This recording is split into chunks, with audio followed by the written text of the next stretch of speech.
Welcome to our channel. నేను మీ అవని. మనం కథలోకి వెళ్ళే ముందు మన ఛానల్ని తప్పకుండా సబ్స్క్రైబ్ చేసుకోండి, తప్పకుండా షేర్ చేయండి, అలాగే లైక్ చేయండి. కథ ఎలా ఉందో వినేసి వెళ్ళిపోకుండా కామెంట్ చేయడం మర్చిపోవద్దు. ఇంకా కథలోకి వెళ్ళిపోదాం. Devil of romance part 45. ఆమె కంట్లో కన్నీటి బాధ అతడి మనసుకు తగిలిందో అర్థం కానట్టు ఇద్దరి చూపులు ఒక్క క్షణం కలిశాయి. జైకి ఆమె బాధ అర్థమై వెంటనే తనకు మెసేజ్ పెట్టాడు. కాలేజ్ బయట ఎక్కడైతే తను రోజు కార్ దిగుతుందో అక్కడికి రమ్మని మెసేజ్ చేశాడు జై. అది లంచ్ టైం కావడంతో ఫోన్ ఆఫ్ చేసింది, కాస్త మొబైల్ని ఆన్ చేసింది జనని. అందువల్లే జై మెసేజ్ చేయంగానే తనకు నోటిఫికేషన్ సౌండ్ వచ్చింది. అది తనకు అర్థమయ్యింది, అది జై దగ్గర నుంచే అని. వెంటనే మెసేజ్ చూసి ఇక తను ఒక్క నిమిషం కూడా ఆగలేను అని అనిపించి నేహా వైపు చూసి, నేహా, నా బుక్స్, నా బ్యాగ్ నువ్వు ఇంటికి వెళ్ళేటప్పుడు తీసుకెళ్ళు అని అంటూ లేచి నిల్చొని తన బ్యాగ్ని నేహా చేతికిచ్చేసింది జనని. నేహా, ఆద్వి ఇద్దరు అర్థం కానట్టు చూస్తుంటే వాళ్ళ అయోమయానికి కారణం అర్థమై, భయపడకండి, నేను ఒక్కదాన్నే వెళ్ళడం లేదు అని అంటూ జై వైపు తల తిప్పి చూపించింది. దాంతో ఇద్దరు జన్నీ వైపు చూస్తూ కొంటగా, ఏంటి మేడం, మీ హస్బెండ్ గారిని చాలా మిస్ అవుతున్నారా అని అంటూ కన్ను కొట్టారు ఇద్దరు ఒకటేసారి. జనని కొంచెం కోపంగా, హే మిమ్మల్ని అంటూ వాళ్ళ వైపు వేలు చూపించి, ఇప్పుడు మీతో వాదించే ఓపిక నాకు లేదు, నేను వెళ్ళాలి, అక్కడ మా శ్రీవారు గారు నా కోసం వెయిట్ చేస్తుంటారు అని అంది జనని. ఆద్వి నవ్వుతూ, వెళ్ళొచ్చులే మేడం, మీ ఆయన గారు ఇంకా ఇక్కడే ఉన్నారు, తమరు బయలుదేరిన తర్వాత బయలుదేరదాం అనుకుంటున్నారేమో, సరే కానీ ఇద్దరు సిటీ అంతా ఈరోజు రౌండ్స్ వేయండి, నువ్వు సిటీ చూడలేదు కదా, నాకు తెలిసి బావ రేపు వెళ్ళిపోతాడు అనుకుంటా జనని, నాతో డాడీ చెప్పాడు రేపు మామయ్య వస్తున్నాడంట అని, ఆయన వస్తే బావ రేపు ఆయనతో కలిసి వెళ్ళే అవకాశం ఉంది అని అంది ఆద్వి. తను అంటూ ఉంటే ఆ మాట జనని గుండెల్లో బాధ ఇంకా ఎక్కువైపోయి ఆమె మొహంలో స్పష్టంగా తెలిసి నేహ ఆద్వి వైపు వద్దు అన్నట్టు సైగ చేసింది. దాంతో ఆద్వి గమనించి సైలెంట్ అయిపోతే మన జన్ని పాప మొహం ముడుచుకుపోయింది. ఇక్కడ ఆమె మొహంలో జరిగే ప్రతి ఒక్క ఎక్స్ప్రెషన్ని జై గుండెల్లోంచి ఒక చిన్నపాటి తుఫాన్ పుట్టిస్తున్నాయి. ఎందుకో తను అంత బాధపడుతుంది ఏ విషయం అని అనుకుంటూ ఆలోచిస్తూ ఉన్నాడు జై.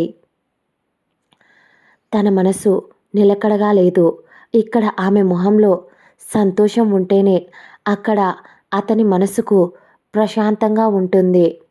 అందుకే ఇంకా అతడు ఆమె బయలుదేరేంత వరకు అక్కడ ఉండకుండా జననికి కాల్ చేశాడు. డైరెక్ట్గా అక్కడ ఎవరున్నారు అనేది కూడా అతడు ఆ నిమిషం పట్టించుకోలేదు. ఇక్కడ జన్నీ మొబైల్ రింగ్ అవ్వగానే కాల్ లిఫ్ట్ చేసి అది జైదే అని అర్థమై హలో అనే మాట కూడా బెంగగా రావడంతో జై వస్తున్న కోపాన్ని కంట్రోల్ చేసుకుంటూ, త్వరగా బయటికి రా, లేదంటే అందరి ముందు నీ దగ్గరికి వచ్చి నిన్ను ఎత్తుకెళ్ళిపోతా చెప్తున్నా అని బెదిరించేసరికి భయంగా నేహ ఆద్వి వైపు చూసి వాళ్ళు పిలుస్తున్నా పలక్కుండా అక్కడి నుంచి గేట్ వైపు అడుగులు వేసింది జనని. ఆద్వి వెళ్తున్న జన్నీ వైపు చూస్తూ, పర్లేదు, మా వాడు బాగానే భయం పెట్టుకున్నట్టున్నాడు, అయినా పాపం మరీ అంత భయం పెట్టకూడదేమో అని జన్నీ వైపు జాలిపడింది ఆద్వి. నేహ ఆద్వి వైపు చూసి, ఆద్వి మీ ఇద్దరికి ఎలా పరిచయం అని అడిగింది నేహ. దాంతో ఆద్వికి నేహ ఎవరు ముందే తన జన్నీ పాప చెప్పింది కాబట్టి తనకు చెప్పడం వల్ల ఎలాంటి ప్రాబ్లం ఉండదని, తనకు జైకి ఉన్న రిలేషన్ గురించి మొత్తం, అలాగే వాళ్ళు గుడిలో కలవడం గురించి ఇలా ప్రతి ఒక్కటి చెప్పింది. అదంతా వింటూ కూర్చుంది నేహ కూడా. వాళ్ళ క్లాస్‌కి వెళ్ళాలి అని అనిపించలేదు. ఆ తర్వాత దాంతో ఆద్వి కూడా నేహాకు బాయ్ చెప్పేసి ఇంటికి వెళ్ళిపోయింది ఆద్వి. నేహ గౌతమ్ గారికి కాల్ చేసి, నాన్న నన్ను పిక్ చేసుకోవా? ఈరోజు పెద్దగా క్లాసెస్ ఏమీ జరగడం లేదు. అందుకే నేను కూడా ఇంటికి వచ్చేద్దాం అని అనుకుంటున్నా. జర్నీ వదిన్ని జై అన్నయ్య బయటికి తీసుకెళ్ళాడు. పైగా నాకు ఒక్కదానికి ఇక్కడ ఉండటానికి ఏదోలా ఉంది అని నేహ డల్గా చెప్పేసరికి, ఆయన ఈరోజు మహేంద్ర గారిని తీసుకొని బయటికి వెళ్ళడంతో, అయ్యో తల్లి, మిమ్మల్ని ఈవినింగ్ కదా పిక్ చేసుకునేది అని నేను అంకుల్ అలా సిటీ బయట కొత్తగా జరుగుతున్న ఒక కన్స్ట్రక్షన్ పని మీద రావాల్సి వచ్చింది తల్లి. నేను వచ్చేసరికి నీ కాలేజ్ టైం అవుతుంది కదా, అందుకే. కాబట్టి మేము అన్నీ చూసుకొని మళ్ళీ రిటర్న్ వచ్చేద్దాం అనుకున్నాం. కానీ నువ్వేమో ఈరోజు ముందే కాల్ చేసావు నేహ. కావాలి అంటే క్యాబ్ తీసుకొని వెళ్ళరా అని అన్నారు ఆయన. మళ్ళీ ఆయనకు ఏదో గుర్తు వచ్చి, అయితే ఒక పని చేయి నేహ, నువ్వు రామన్నయ్యని కాలేజ్లోనే ఉంటాడు కదా, తన్ని ఇంటి దగ్గర డ్రాప్ చేయమని అడుగు అని ఆయన అనేసరికి నేహ ఒక్కసారిగా చుట్టూ చూసి, లేదు నాన్న, ఈరోజు రామన్నయ్య మార్నింగ్ నుంచి ఎక్కడికో వెళ్ళిపోయాడు. క్లాస్ కూడా అటెండ్ అవ్వలేదు అనుకుంటా. ఈరోజు కాలేజీలో పనులు మొత్తం జయన్నయ్యే హ్యాండిల్ చేయాల్సి వచ్చింది. నాకు ఈ విషయం కూడా గుర్తుంది. నేను అన్నయ్యతో వచ్చేదాన్నే, కానీ అన్నయ్య లేడిక్కడ అని ఒక్క నిమిషం సైలెంట్గా ఉండి మళ్ళీ తన నాన్నను కంగారు పెట్టడం ఇష్టం లేక, నాన్న భయపడకండి, నాకు ఉండాలి అనిపిస్తే ఉంటాను, లేదంటే క్యాబ్ తీసుకొని వెళ్ళిపోతాను అని తన నాన్నకు ధైర్యం చెప్పి బాయ్ చెప్పి, తనకు కాలేజీలో ఉండాలి అనిపించక మెల్లగా గేట్ వైపు అడుగులు వేస్తూ ఉండగా సడన్గా ఒక కారు వచ్చి తన ముందు ఆగింది. ఆ కార్ చూడగానే ఒక్క క్షణం తన బాడీ షివర్ అవ్వడం మొదలుపెట్టింది. ఆ తర్వాత ఆ కార్ విండో కిందికి దించి, ఇక్కడ సీన్ చేయడం నాకు ఇష్టం లేదు, నోరు మూసుకొని కార్ ఎక్కు అని అన్న వినయ్ మాటలకు భయంగానే తనకు ఆ కార్ ఎక్కాలని లేకపోయినా అతడు తర్వాత ఏం చేస్తాడో అనే భయంతో సైలెంట్గా కార్ ఎక్కేసింది నేహ. ఇక ఇక్కడ మన జయబాబు జర్నీ బయటికి రమ్మని చెప్పి అతడు ఆమె బయటికి వెళ్ళగానే అతడు కూడా ఆమె వెంటే బయటికి నడిచాడు. జనని ఆమె రోజు దిగే చోటే వెయిట్ చేస్తూ ఉంది జై కోసం. అప్పుడే జై బైక్ ఆమె ముందు వచ్చేసరికి ఆమె కళ్ళల్లో చిన్న కన్నీటి తడి కనిపించింది జైకి. వెంటనే జై చూసి కూడా ఏమి అనకుండా బైక్ ఎక్కు అని ఒకే ఒక్క మాట అతడి నోటి నుంచి వచ్చింది. జన్ని మెల్లగా బైక్ ఎక్కి వన్ సైడ్ కూర్చోకుండా టూ సైడ్స్ కూర్చుంది. జై ఆలోచిస్తున్నాడు, నేను టూ సైడ్స్ కూర్చోమని చెప్పినా కూర్చొని తనేనా అని మిర్రర్లో నుంచి ఆమె వైపు చూశాడు జై. ఆమె మొహంలో వెలితి దేని గురించో బెంగ అని అర్థమై వెంటనే బైక్ స్టార్ట్ చేశాడు. జనని ఉన్నట్టుండి ఎప్పుడు అతడి భుజంపై చేతులు వేసి తను మొదటిసారి జై నడుము చుట్టూ 2 చేతులు వేసి బెంగగా అతడి భుజంపై తల వాల్చింది. జై ఆమె చేతిపై చెయ్యి వేసి, చిన్ను బంగారం ఏమైందిరా అని అంటూ డ్రైవింగ్ చేస్తూనే ప్రేమగా అడిగాడు. అతను బైక్లో వెళ్ళేటప్పుడు ఆమెను అడగాలి అనుకోలేదు. ఎక్కడైనా కూర్చోబెట్టి ప్రశాంతంగా తనతో మాట్లాడాలి అనుకున్నాడు. కానీ ఆమె మొహం చూస్తుంటే ఇంకా ఆగలేక అడిగేశాడు. జనని అతడి నడుము చుట్టూ ఉన్న చేతులను బిగిస్తూ ఏం లేదు అని మాత్రం బెంగగా అంది. ఆ మాట అంటున్నప్పుడు ఆమె బాధపడుతుంది అని అర్థమైంది జైకి. కానీ ఆమె ఏ విషయం గురించి బాధపడుతుందో తనకు తెలియడం లేదు ఆ క్షణం. వెంటనే జై తన బైక్‌ని ఇంకా స్పీడ్ పెంచి వాళ్ళు ఉండే ఇంటికి కాకుండా అతడికి అదే సిటీలో ఇంకా చాలా ఇల్లు ఈశ్వర్ గారివి మరియు మహేంద్ర గారివి చాలానే ఉన్నాయి. వాటిలో ఒకటి కాలేజ్ దగ్గరలో ఈశ్వర్ గారిది ఒక ఇల్లు ఉండడంతో ఆ ఇంటికి తీసుకెళ్ళాడు జై. జై ఆ ఇంటి దగ్గర బైక్ ఆపేసరికి జనని ఆశ్చర్యంగా జై వైపు చూసింది. జై ఆమె ఏం అడగబోతుందో ఆలోచిస్తుంటే అతనికి అర్థం అవ్వడంతో, "ఏం లేదురా, ఈరోజు రామ్ నా మీద కొంచెం కోపంగా ఉన్నాడు. దాంతో వాడు ఇంటికి వెళ్ళుంటాడు. అక్కడికి తీసుకెళ్తే మనకు ప్రైవసీ ఉండదు అని ఈరోజు నీతో నాకు ప్రైవసీ కావాలి. అందుకోసమే ఇక్కడికి తీసుకొచ్చేసా" అని అంటూ ఆమె మూడ్ చేంజ్ చేయడానికి చిలిపిగా మాట్లాడుతూ ఉన్నాడు జై. కానీ అతడు ఏం మాట్లాడుతున్నా కూడా ఆమె రెస్పాండ్ అవ్వడం లేదు. అతనికి మొహంలో అలా చూస్తూ ఉండిపోయింది అతడి మొహాన్ని. ఎందుకంటే జనని అతడి మొహాన్ని తనివి తీరా చూస్తూనే ఉంది. ఎంత అంటే ఆమె కళ్ళల్లో ఇంకా ఇంకా నింపుకుంటూనే ఉంది అతడి రూపాన్ని. "సరే బంగారం, రా, ఇక్కడుంటే ఇలాగే ఉండిపోతావు" అని అంటూ ఆమె చెయ్యి పట్టుకొని ఆ ఇంట్లోకి తీసుకెళ్ళాడు. ఆ ఇంటికి కూడా ఆ ఇంటి వాచ్‌మ్యాన్ దగ్గర ఉండడంతో జై వచ్చాడు అని ఆ ఇంటి కీస్ జైకి ఇచ్చి వాచ్‌మ్యాన్ మళ్ళీ గేట్ దగ్గరికి వెళ్ళిపోయాడు. ఏదైనా అవసరం ఉంటే జైకి కాల్ చేస్తాడు అనే దాంతో జై మన జనని పాప చెయ్యి పట్టుకొని ఇంట్లోకి తీసుకెళ్ళి ఇల్లు మొత్తం చూపించాడు. అది అంతా ఒక్కటే అంతస్తు అయినా దాదాపు 3 ఎకరాలలో ఒక చిన్న అందమైన హౌస్ లాంటిది. దాన్ని డిజైన్ చేయించారు. ఎవరైనా వాళ్ళ ప్రశాంతత కోల్పోతే ఆ ఇంటికి వస్తే సరిపోతుందేమో అన్నంత ప్రశాంతంగా ఉంది.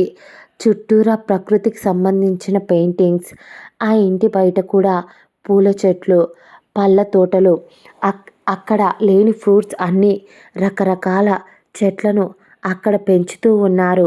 వాటన్నింటినీ జన్నీ లోపలికి వచ్చేటప్పుడు చూసింది.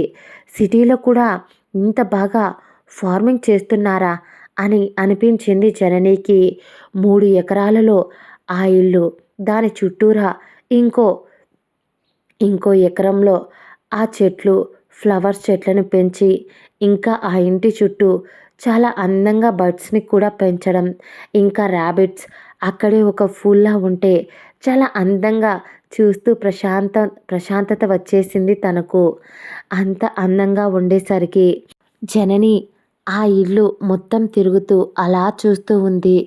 ఒక్కొక్క ఇల్లుకు ఒక్కొక్క థీమ్ ఉన్నట్టే ఆ ఇంటికి నేచర్ ఒక థీమ్‌లా ఆ ఇంటిని డిజైన్ చేశారు. చాలా అందంగా ఉండేసరికి ఇల్లు మొత్తం చూసి చూసి అలసిపోయి ఆమె సోఫాలో వచ్చి కూర్చునేసరికి అప్పటిదాకా ఆమె ఏం చేస్తుందో అని చూస్తూ నవ్వుతూ ఆమె వెనకే సైలెంట్‌గా తిరుగుతున్న జై ఆమె ఆనందం చూసి, హమ్మయ్య! ఇప్పుడైనా ఆ మొహంలో బాధ లేదు అని అనుకుంటూ ఆమె కళ్ళలో సంతోషం చూసి, ఎవరికైనా మొహంలో సంతోషం కనిపిస్తుంది. దీనికేంటో కళ్ళలో సంతోషం కనిపిస్తున్నప్పుడు, అలా కళ్ళలో సంతోషం కనిపించినప్పుడు ఉండే ఆ మెరుపు నన్ను ఎప్పటికప్పుడు ఆకట్టుకుంటూనే ఉంటుంది.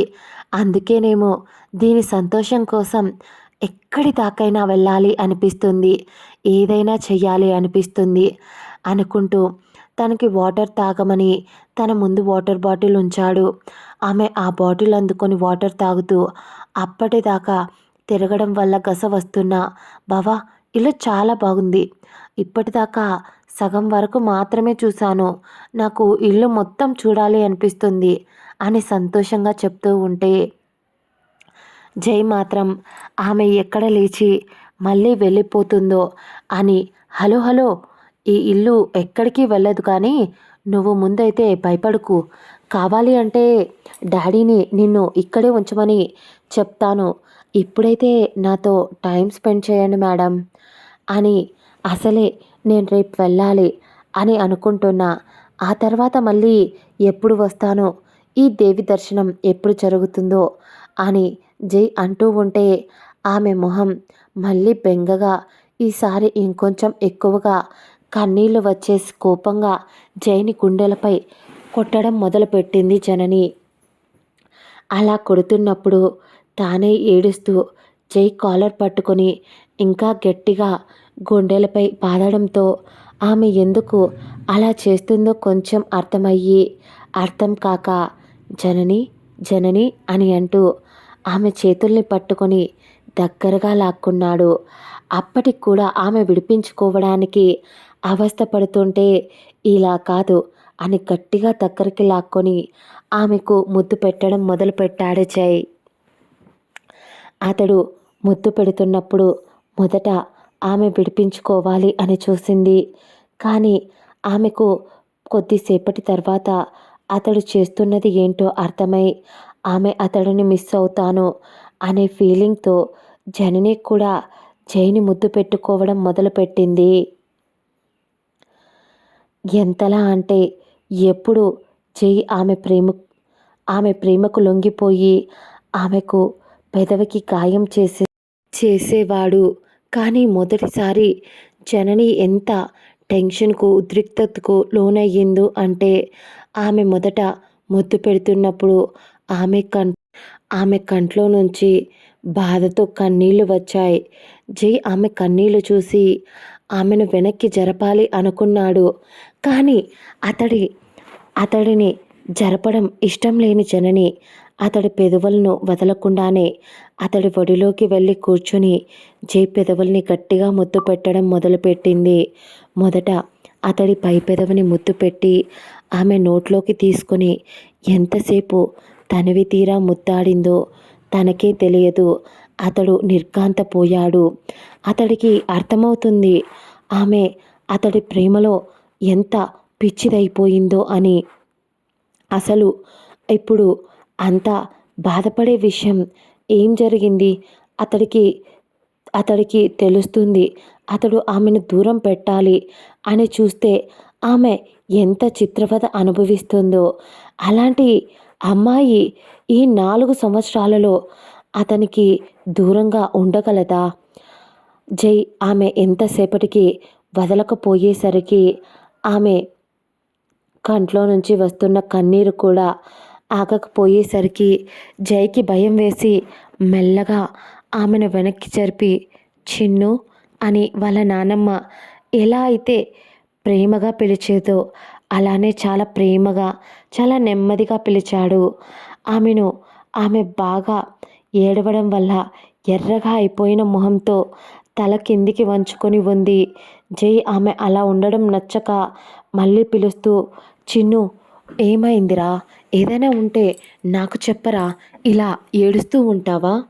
నీ కళ్ళలో కన్నీళ్ళు ఇదిగో ఇక్కడ పెయిన్గా అనిపిస్తున్నాయి అని అంటూ అతడి గుండెపై ఆమె చెయ్యిని వేసుకొని అసలు ఏమైందో చెప్పుమా, నేనున్నా కదా, నేను చూసుకోవడానికి అని చాలా లాలనగా అడిగాడు.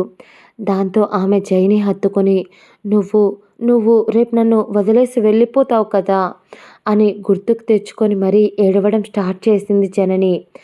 ఆ మాటతో అతడికి ఆమె బాధ అర్థమై పైగా ఆమె తన కోసం ఇంతలా ఏడుస్తుంది అని అర్థమై ఒక్క క్షణం అతడికి సంతోషంగా అనిపించినా కానీ ఆమె కన్నీళ్లు చూస్తూ బంగారం అయితే నాతో వచ్చేస్తావా, అక్కడే చదువుకుంటావారా అని అడిగాడు జై.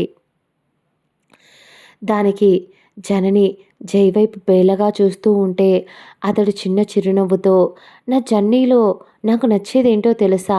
తన ధైర్యం, తన తెలివి, తన తెగింపు మరియు తన మెచ్యూరిటీ. ఎన్ని మంచి లక్షణాలు పెట్టుకొని ఇలా ఏడుస్తూ ఉంటావా? నేను మన ఫ్యూచర్ కోసం ఆలోచించే ఇదంతా చేస్తున్నానురా. నిజం చెప్పాలంటే I I can't control my self. నేను నీ దగ్గరుంటే ఖచ్చితంగా నేను నా కంట్రోల్ని కోల్పోతాను జనని. నేను నిన్ను ఎవ్వరూ అందుకోలేనంత స్థాయిలో ఉంచుతాను అని మా డాడీకి ప్రామిస్ చేశాను. ఆ ప్రామిస్ కోసం నేను నిన్ను వదిలేసి వెళ్తున్నా. అంతే తప్ప నువ్వు బాగా చదువుకోవాలి. జర్నీ మంచి పొజిషన్‌కి రావాలి. నీకు అందరితో ఎలా ఉండాలో తెలుసు. ఎక్కడ ఎలా బిహేవ్ చేయాలో తెలుసు. కాబట్టి జాగ్రత్తగా ఉండి ఈ 4 ఇయర్స్ చదువు కంప్లీట్ చేసుకోరా. ఆ తర్వాత నేనే నిన్ను వచ్చి తీసుకెళ్ళిపోతాను. అయినా మధ్య మధ్యలో వస్తూ ఉంటాను మేడం. ఇది మీ కాలేజే కాదు, నాకు కూడా కాలేజీ. పైగా నా ఎగ్జామ్స్ ఇవన్నీ. ఈ ఇయర్ లాస్ట్‌కి ఎగ్జామ్స్ ఉంటాయి. మధ్య మధ్యలో ఎగ్జామ్స్‌కి అటెండ్ అవ్వాలి. మరియు చాలా క్లాసెస్ కూడా అటెండ్ అవ్వాలి. కాబట్టి మీరు బాధపడి నన్ను బాధపెట్టకండి అంటూ ఆమె కన్నీళ్లను ప్రేమగా తుడిచి, ఇప్పటికే ఏడ్చి ఏడ్చి ఆ కళ్ళు చూడు ఎలా రెడ్‌గా అయిపోయాయో. మళ్ళీ మీ మామయ్య వాళ్ళు ఎవరైనా చూస్తే నేను ఏదైనా చేశానేమో అని అనుకుంటారు అని అంటూ మెల్లగా ఆమె మెడ దగ్గర బైట్ చేశాడు జై. జనని, బావా నొప్పిగా ఉంది, అలా చెయ్యకు అని జైని వెనక్కి నెట్టింది. నువ్వే కదే నేను కావాలి అన్నావు. నేను నీ దగ్గర ఉంటే జరిగేది ఇదే మేడం అన్నాడు జై. జనని సిగ్గుపడుతూ తల దించేస్తే, సరే సర్లే, ఇంకా ఏడవనని నాకు ప్రామిస్ ఇవ్వు. అలాగే బాగా చదువుకోవాలి. నాకు నీకు మార్క్స్‌పై నాకు నీ మార్క్స్‌పై ఎలాంటి డౌటు లేదనుకో. కానీ ఆద్వి మరియు నేహ ఇద్దరు చదువు దొంగలు. ఎప్పుడు ఎగ్జామ్స్ టైంలోనే వాళ్ళకు సినిమాలు గుర్తొస్తాయి. వాళ్ళు చెడిపోయేదే కాక నిన్ను కూడా చెడగొడతారేమో అని నా డౌట్, భయం. అలాగే ఇంకో బాధ్యత కూడా నీకు అప్పగిస్తున్నా జనని అని అన్నాడు జై. ఆమె అయోమయంగా చూస్తూ ఉంటే, వాళ్ళు ఇద్దరు మార్క్స్ చాలా దారుణంగా వస్తాయి వాళ్ళకు. కాబట్టి నువ్వే దగ్గరుండి వాళ్ళని చూసుకో.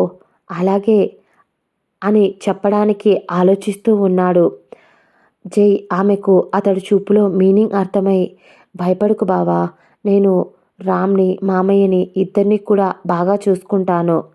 ఎందుకంటే నాకు తెలుసు నువ్వు దేనికో ఆలోచిస్తున్నావు, భయపడుతున్నావు. ఏమైంది బావా? నాతో చెప్పకూడదా అని అడిగింది జనని. దానికి జై ఆమె కళ్ళల్లోకి చూస్తూ, జనని, నేను నీకు చాలా చెప్పాలిరా. నీకు ఇక్కడ నేను సెక్యూరిటీని అరేంజ్ చేసి వెళ్తాను.